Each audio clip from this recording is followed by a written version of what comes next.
rikavugwa kuri Bizimana Kalom Satbi arikumwe kandi na mugenzi we hariya bamwita Mugani Desire kuva muri Bantu Boy Big Fizzo. Haratsi imisi atari mike Mugani Desire atangaje neza ko agiye gukora tour ayita 777 inyuma gushira hanze album yiwe hari ku itariki ya 15 kwezi kwa 11 umwaka turangije. Ubona ko niho ashira hanze album yiwe ayita 777 ubona ko yatanguje urugendo kandi rwo gukora tour ayitangurira mu gihugu ca Canada maze abandanyiriza mu gihugu cy'Ubirigi. Ubona ko kandi afise n'ikindi giteramo kigiye kubera kandi mu gihugu cy'Ubirigi mu kwezi kwa 4 itariki ya 5. Anyway, yatangaje neza ubutumwa agira ati bice kuri stati yiwe ya WhatsApp Mugani Desire. Ubundi hari abantu batabona makuru aciye kuri WhatsApp ya Big Fizzo muzoga mwimvira ngo none ngo muri ubutumwa bucishije hehe ngo kuri Facebook atabutwabonye urafise nimero yiwe muraganira kwanza.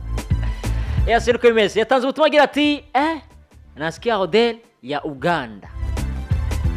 Nasikia hotel ya Uganda.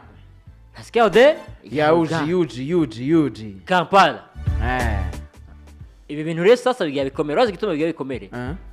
Cyo mabare gato. Abatipe babereje ngenda bafatanye. Kubera iki? Region ni region. Big Fizzo ni region. Bien sûr que oui. Mugabo hari amajambo meshigize kuvugwa ku giteramo yakoreye mu gihugu cy'Ubirigi cyahomvye abandi bati giteramo wapi Big Fizzo ateye swata nawe yabishuye agira ati iyo ntera swata bari kumwe kindi giteramo kizoba le 5 avril le 5 avril iyo ntera swata bari kumuhamagara ngo ngaruke kandi abantu bati cwi kandi giteramo byensika aragifise kizoba mu Birigi kandi mu kwezi kwa 4 kwezi kwa munango zo kwezi bisigurike ubu naho yatanze ubutumwa bice kuri stati yiwe ya WhatsApp agira ati ariko arumva hotel yo mu gihugu ca Uganda bivuze iki byensika ari giteramo ashobora kuba agiye gukora mu gihugu ca Uganda twibukanye neza ko afise tour no kwita world tour ibera ku isi yose havuyemo ku mugabane wa Aziya usanga yindi migabane yose ngaho ku isi azikora ko to havuyemo ku mugabane wa Aziya yose which means muri Uganda harimo muri Uganda harimo bivuze ko agiye gukora igiteramo mu gihugu ca Uganda avuga Mugani Desire Big Fizzo kuva muri Bantu Boy. Ikintu gisigaye kumenyekana neza no gusohoka kwa kava n'igiteramo kandi kizo kiriko Bantu Boy Entertainment present ntakabanya ko kantu ntabwo ari 777 birumvikana kubera ko atari Bantu Boy Entertainment present nishobora kuba bitawuritse kari 777 ariko rero 77 yoja ko gute kandi hariho Bantu Boy 777 album ni bon en fait 77 album yiwe hama Bantu Boy present nzihinyanyura imiziki ijyarebo yiwe so ngo ibisi yose akoze igiteramo ari tour yiwe Shakibere ni nko kwa Satbi akoze tour ariko kwa tour za Empire ni Empire Avenue present present Bantu Boy Entertainment present nibe donc ya tour gratitude ya Big Fizzo niho bari karayitegura mugabo haje igiteramo gacibacanye ngo Peace Entertainment bisigura ngo ntabwo ari bimwe vya Bantu Boy simwe vya tour yiwe ntabwo nibindi vyiyongereye ko hamavu ya tour neza cyane which means kigiteramo turarindiriye afishe izosohoka yacu. Yes, ni gitambo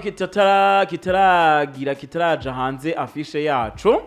Nibaza yuko ari juste kunyoteza abafana b'umuziki muri rusange na cyane ubona yuko ishobora no kuba imwe muri strategy za Big Fizzo zo kugira gute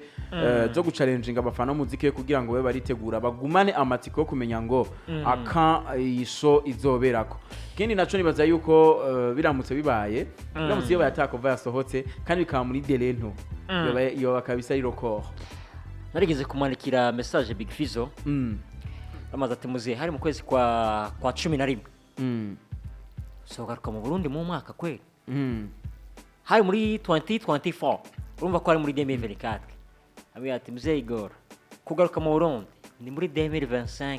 naho nyine tariki tubutse kandi ko ugiye 29 z'ukwezi kwa 12 azobakiri muri 2025 25 le 29 z'ukwezi kwa 12 na le 30 na le 30 z'ukwezi kwa 12 tuzatukiye muri 2025 ashaka zoba yamaze kuza canke n'abarazi kashaka kuza ro 31 urikura nawe anyway nuko ofete ubutumwa buriko buraza ngaha nuko ushaka kurindira inotuwa kurindira kandi hamwe yoza atari Bantu Boy Entertainment jewe afishe y'igiteramo kiza mu Birigi narayibonye narayibonye ya Bantu Boy sikirenga mugabo hamwe yoza afishe atari Bantu Boy Entertainment which means Big Fizzo ari mu nzira yo guheba tuwa yiwe 777 ariko none hajyanye na Satubi wewe yarayihevye canke ayo arayibanda ndabifatanye n'ivya Bizimana Kaloma Satubi wese uko Satubi haruka igiteramo yakore ngaha muri Gera Plaza asimbira itariki ya mbere kwezi kwa mbere ngaha muri zone ya Kanyosha kuri Brigade hari kumwe n'aba Jaime Ruisani n'aba Izile ari kumwe n'aba G-Flox ushaka gutabura gute ko igiteramo tuwa shaka kuba wateguye mu mwaka uheze jusqu'à présent nta yindi afishe tubibutse kandi abagabo ko ari babiri bona ko bakayoboye muri indi asura 257 aba bagabo iyi so iyi tuwa yaje nko gupinzanya yakurikiye indirimbo z'agasaki zibiri zabo zasohotse nazo nyene zaje nkugira gute nko gupinzanya nyuma muvyibuka umuzo wa Fagiola Truma n'umuzo wa Homondani wa Umondani n'umuzo wa Yahevye n'umuzo kandi wa Yahevye yaje imbere ya Fagiola Truma ndiko ndazikurikiranye yaratanguye hakurikira Fagiola Truma hama Big Fizzo asohora Umondani nande na Maria ni indirimbo zagiye zakurikirana ni n'indirimbo kandi bataniye ko amajambo nabonye n'ubwabo aragira abwira mugenzi we ngo bigwaje barananiwe barayamanitse ni nyuma yuko Satubi yaravuye Belgique hama acashika kikwa n'amagara Jinda jewe mbere ko turangize no content ndazi ko Satubi yamari kumwe natwe bice kuri YouTube yacu Black Media hazotwishura tuwa ya Yahevye ishobora kubigeze yaratanze ubutumwa bw'impamvu ashaka kuba yise Yahevye amavuko abantu